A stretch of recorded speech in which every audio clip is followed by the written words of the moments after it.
Hi hello അസ്സലാമു അലൈക്കും. ഇന്ന് ഞാനിതാ വന്നത് പച്ചരിയും 1-2 സ്പൂണ് മുതിരയും വെച്ചിട്ട് നല്ല അടിപൊളി സോഫ്റ്റുള്ള ഇഡ്ഡലിയും ദോശ ഉണ്ടാക്കിയെടുക്കാൻ പറ്റുക നല്ലൊരു ബാറ്ററിൻ്റെ ഒരു വീഡിയോ ആയിട്ടാണ് കേട്ടോ. ഇങ്ങനെ ഒരു വട്ടം ഉണ്ടാക്കി നോക്കിയാൽ വീണ്ടും വീണ്ടും ഉണ്ടാക്കി നോക്കും. അടിപൊളി സോഫ്റ്റാണ്, നല്ല ടേസ്റ്റിയാണ്, വളരെ എളുപ്പത്തിൽ പൊങ്ങാനും നല്ലൊരു ട്രിക്കാണ് കേട്ടോ. അപ്പോൾ ഒന്ന് കണ്ടു നോക്കിയാലോ.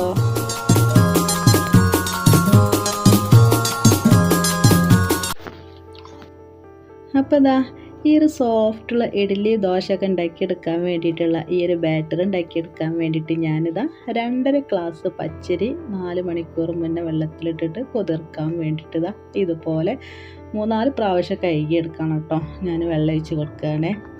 ഇനി ഇതിലേക്ക് നമുക്ക് ഉഴുന്നോ ഉലുവയോ ഒന്നും ആവശ്യമില്ല. 2 സ്പൂണ് മുതിര ഇട്ട് ഞാൻ അതിലേക്ക് ഇട്ട് കൊടുക്കുന്നത്. ഈ മുതിര ഇട്ട് വിചാരിച്ചിട്ട് ടേസ്റ്റ് കുറവോ പിന്നെ കളറ് കുറവോ ഒന്നും ഉണ്ടാവില്ല. തോനിടരുത്. 2 സ്പൂൺ 1-2 സ്പൂണ് മാത്രം മതി. ഇനി ഇതുപോലെ നന്നായിട്ടൊക്കെ ഇളക്കിയെടുത്തതിന് ശേഷം കഴുകിയെടുത്തതാണ് കേട്ടോ. പിന്നെ ഞാനിതാ ഇതിലേക്ക് 2 സ്പൂണ് തേങ്ങ ഇട്ട് കൊടുക്കുന്നത്. പിന്നെ ഇതിലേക്ക് ഇതാ ഒരു 2 തവി ചോറിട്ടോ. ഇതുപോലത്തെ തവിയാണ് ഞാൻ എടുത്തത്. 2 തവി മാത്രം മതി. റേഷൻ പീടികയിൽ നിന്ന് കിട്ടിയ അരിൻ്റെ ഏതായാലും പ്രശ്നമല്ലേ. ഇനി ഞാൻ ഇതിലേക്ക് വെള്ളം ഒഴിച്ച് കൊടുക്കാം കേട്ടോ. വെള്ളം ഒരുപാട് അങ്ങോട്ട് ഒഴിച്ച് കൊടുക്കരുത്. ഈ ഒരു അരിക്ക് ഈ ചോറിന് ലെവലായിട്ടുള്ള ആ ഒരു കണക്കിൽ വെള്ളമായിട്ട് ഒഴിച്ച് കൊടുക്കേണ്ടത്. ഇനി വെള്ളം കൊണ്ടിട്ട് നമ്മളിത് അരക്കാൻ പോണത്. ഇനി ഞാൻ 4 മണിക്കൂറോളം കുതിരാൻ വേണ്ടിയിട്ട് മാറ്റി വെക്കാൻ പോവുകയാണ്. അങ്ങനെ 4 മണിക്കൂറിന് ശേഷം കണ്ടില്ലേ, നമ്മൾ അരി ഈ ഒരു മുതിരയൊക്കെ നന്നായിട്ട് കുതിർന്നാണ്. ഈ ഒരു വെള്ളത്തോട് കൂടി തന്നെ ഞാൻ അടിക്കാൻ പോവാണ് കേട്ടോ. ഈ ഒരു സമയത്തിൻ്റെ വീഡിയോ ഒക്കെ കണ്ട് നിങ്ങൾക്ക് ഇഷ്ടപ്പെടുകയാണെങ്കിൽ ഇപ്പം തന്നെ ഒരു ലൈക്ക് ചെയ്യണേ. പുതിയ കൂട്ടുകാർ കാണുന്നുണ്ടെങ്കിൽ സബ്സ്ക്രൈബ് ചെയ്യാനും മറക്കരുത്.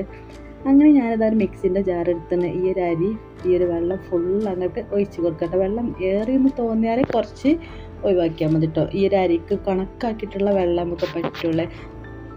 നന്നായിട്ട് അങ്ങോട്ട് കറക്കിയെടുത്തതിന് ശേഷം ഞാൻ ഇതുപോലെ ഒരു ഇഡ്ഡലി ചെമ്പിലാട്ടോ ഒഴിച്ച് കൊടുക്കണം. അല്ലെങ്കിൽ കുക്കറിൽ ഏതിൽ ഒഴിച്ച് കൊടുത്താലും വേണ്ടിയില്ലേ. ജാറ് കഴുകി കുറച്ച് വെള്ളം ഞാനിതാ ഇതിലേക്ക് ഒഴിച്ച് കൊടുക്കുന്നുണ്ട്. ഒരുപാട് വെള്ളം ഒഴിച്ച് കൊടുക്കരുത്, കുറച്ച് മതി കേട്ടോ. കാരണം നമുക്ക് ഈ ബാറ്റർ നല്ല കട്ടിയിൽ തന്നെ കിട്ടണേ, അതിന് വേണ്ടിയിട്ടാണ്. ഇനി നന്നായിട്ട് ഇതുപോലെ ഇങ്ങോട്ട് ഇളക്കി കൊടുക്കട്ടെ. കൈ വെച്ചിട്ട് നമ്മൾ നന്നായിട്ട് ഇളക്കി കൊടുത്തണേ. അപ്പോൾ ഇളക്കി കൊടുക്കാൻ പ്രത്യേകം ശ്രദ്ധിക്കണം. ഒരു 10 മിനിറ്റോളം നിങ്ങൾ ഇളക്കി കൊടുക്കണേ. അങ്ങനെ 8 മണിക്കൂറിന് ശേഷം നമ്മളെ ഈ ഒരു ബാറ്റർ നന്നായിട്ട് പൊങ്ങി കിട്ടിയിട്ട് നിങ്ങൾക്ക് കണ്ടാൽ തന്നെ മനസ്സിലാവുണ്ടല്ലോ. ഞാൻ രാത്രി അരച്ച് വെച്ചിട്ട് രാവിലെയാണ് തുറന്ന് നോക്കണത്. ഇനി ഇതിലേക്ക് ആവശ്യത്തിനുള്ള ഉപ്പും കൂടി ഇട്ട് കൊടുക്കുന്നുണ്ട്. അങ്ങനെ നന്നായിട്ട് ഇതുപോലെ ഇളക്കിയെടുത്തതിന് ശേഷം ഞാനൊരു വേറൊരു പാത്രത്തിലേക്ക് ഈ ഒരു മാവ് ഒഴിച്ച് വെച്ചേന് കേട്ടോ.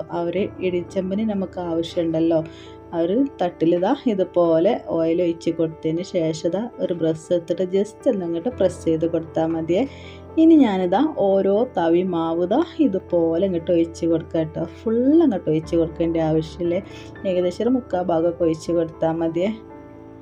ഇനി ഞാൻ 3 മിനിറ്റോളം ഇതുപോലെ അങ്ങോട്ട് മൂടി വെക്കാണ് കേട്ടോ. അങ്ങനെ 3 മിനിറ്റിന് ശേഷം നമ്മൾ നല്ല സോഫ്റ്റുള്ള ഇഡ്ഡലി റെഡി ആയതിന് അടിപൊളി ടേസ്റ്റിയാണ്. പിന്നെ കളർ വ്യത്യാസമോ ടേസ്റ്റ് വ്യത്യാസമോ ഒന്നുമില്ല കേട്ടോ. അപ്പോൾ ഇതുപോലെ എല്ലാവരും ഉണ്ടാക്കി നോക്കണേ. നല്ല സോഫ്റ്റാണ്. ചൂടാറിയതിന് ശേഷം കേട്ടോ ഈ ഒരു ഇഡ്ഡലി ഈ ഒരു തട്ടിൽ നിന്ന് നമ്മൾ മാറ്റാവൂ, അല്ലെങ്കിൽ ഒട്ടിപ്പിടിക്കാൻ സാധ്യത ഉണ്ട്. അപ്പോൾ എണ്ണ പറ്റാൻ പ്രത്യേകം ശ്രദ്ധിക്കണേ. അങ്ങനെ ഞാൻ ഈ ഒരു ഇഡ്ഡലി ഫുൾ അങ്ങോട്ട് ഇളക്കി വെച്ചിട്ടോ. ഓരോന്നോരോന്ന് ഇതുപോലെ തന്നെ ഉണ്ടാക്കിയെടുക്കുകയാണ്. അടുത്ത പ്രാവശ്യം ഞാനിതാ ഈ ഒരു തട്ടിലേക്ക് കുറച്ച് ഓയിൽ ഒഴിച്ച് കൊടുത്തതിന് ശേഷം മാവ് ഒഴിച്ച് കൊടുക്കുകയാണ്. വെറും 3 മിനിറ്റ് കൊണ്ട് തന്നെ നമുക്ക് ഈ ഒരു സോഫ്റ്റുള്ള ഇഡ്ഡലി റെഡിയാക്കി എടുക്കാൻ കഴിയും. ഇനി നമുക്ക് ബേക്കിംഗ് സോഡ ഒന്നും ആവശ്യമില്ല കേട്ടോ. ഉഴുന്നോ ഉലുവയോ ഒന്നും വേണ്ട. നമുക്ക് ഈ ഒരു മുതിര നിങ്ങളെ കയ്യിലുണ്ടെങ്കിൽ എന്തായാലും ഒന്ന് റെഡിയാക്കി നോക്കണേ. ഈ ഒരു മാവ് കൊണ്ട് തന്നെ ഞാൻ നല്ല അടിപൊളിയായിട്ട് അപ്പം ഉണ്ടാക്കിയെടുക്കുന്നുണ്ട് കേട്ടോ. പിന്നെ അതല്ല പാലപ്പമൊക്കെ ഉണ്ടാക്കിയെടുക്കാൻ പറ്റും. അങ്ങനെ ഓരോ ഇഡ്ഡലി നല്ല സോഫ്റ്റ് തന്നെ ഞാനിതാ ഉണ്ടാക്കിയെടുത്തതിന്. ഇനി അപ്പം ഉണ്ടാക്കാൻ വേണ്ടിയിട്ട് ഒരു തവി അടുപ്പത്ത് വെച്ചിന് കേട്ടോ. അതിക്ക് നമുക്ക് എത്ര വേണ്ടതിനനുസരിച്ച് ഒഴിച്ച് കൊടുത്തതിന് ശേഷം ഈ ഒരു ബബിൾസ് വന്നതിന് ശേഷം ഞാൻ മൂടി വെക്കുകയാണ്. രാവിലെ ആയതുകൊണ്ട് ആ ഒരു കറണ്ടിൻ്റെ ലൈറ്റ് കുറവൊക്കെ ഉണ്ട് കേട്ടോ. അങ്ങനെ ഓരോ ഭർത്താവ് ഇതാ മാവ് ഒഴിച്ച് കൊടുത്തതിന് ശേഷം ജസ്റ്റ് ഒന്നങ്ങോട്ട് എണ്ണ അല്ലെങ്കിൽ നെയ്യോ അതിൻ്റെ മുകളിലൊന്നങ്ങോട്ട് പറ്റി കൊടുത്താൽ മതി കേട്ടോ. കണ്ടില്ലേ, ഇതേപോലെ ഓരോ അപ്പം ഞാൻ എന്താ റെഡിയാക്കി എടുക്കുകയാണ്. വളരെ എളുപ്പമാണ്, നല്ലൊരു ടേസ്റ്റാണ് കേട്ടോ ഈ ഒരു മുതിരൊക്കെ ഇട്ടിട്ടുണ്ടാക്കിയെടുക്കുന്നത്. അപ്പോൾ ഇതാ നമ്മളെ നല്ല സോഫ്റ്റുള്ള ഇഡ്ഡലി റെഡി ആയേനെ. അപ്പോൾ എല്ലാവർക്കും ഇഷ്ടപ്പെടുകയാണെങ്കിൽ വീഡിയോക്ക് ലൈക്ക് ചെയ്യാൻ മറക്കരുത്. പുതിയ കൂട്ടുകാർ കാണുന്നത് സബ്സ്ക്രൈബ് ചെയ്യാനും മറക്കരുത്. ഇതുപോലെ വളരെ ഈസി ആയിട്ട് ഉണ്ടാക്കിയെടുക്കാൻ പറ്റിയ ഒരുപാട് റെസിപ്പികൾ നമ്മൾ ചാനലിലുണ്ട് കേട്ടോ. കാണാത്തവരൊക്കെ ഉണ്ടെങ്കിൽ കണ്ടു നോക്കണേ. ഇതുപോലെ ഉണ്ടാക്കി നോക്കിയിട്ട് അഭിപ്രായങ്ങളൊക്കെ നമ്മൾ കമൻറ്റ് ബോക്സിൽ അറിയിക്കണേ. കണ്ടില്ലേ, നല്ല സോഫ്റ്റാട്ടോ. ഒരു വട്ടം ഇതുപോലെ ഉണ്ടാക്കിയാൽ വീണ്ടും ഉണ്ടാക്കി നോക്കും. അത്രയ്ക്ക് നല്ല ടേസ്റ്റാണ്, എളുപ്പമാണ്. മുതിരൊക്കെ നല്ലതാണല്ലോ നമ്മുടെ ശരീരത്തിന്. അപ്പോൾ ഇതുപോലത്തെ ഹെൽത്തി ആയിട്ട് ഉണ്ടാക്കിയെടുക്കാൻ എല്ലാവർക്കും പറ്റിയേ. അപ്പോൾ ഇന്നത്തെ വീഡിയോ അത്ര തന്നെ ഉള്ളൂ കേട്ടോ. ഇതുപോലത്തെ നല്ല നല്ല വീഡിയോസൊക്കെ ആയിട്ട് ഇനിയും വരാം. അതുവരെ എല്ലാവരോടും അസ്സലാമു അലൈക്കും.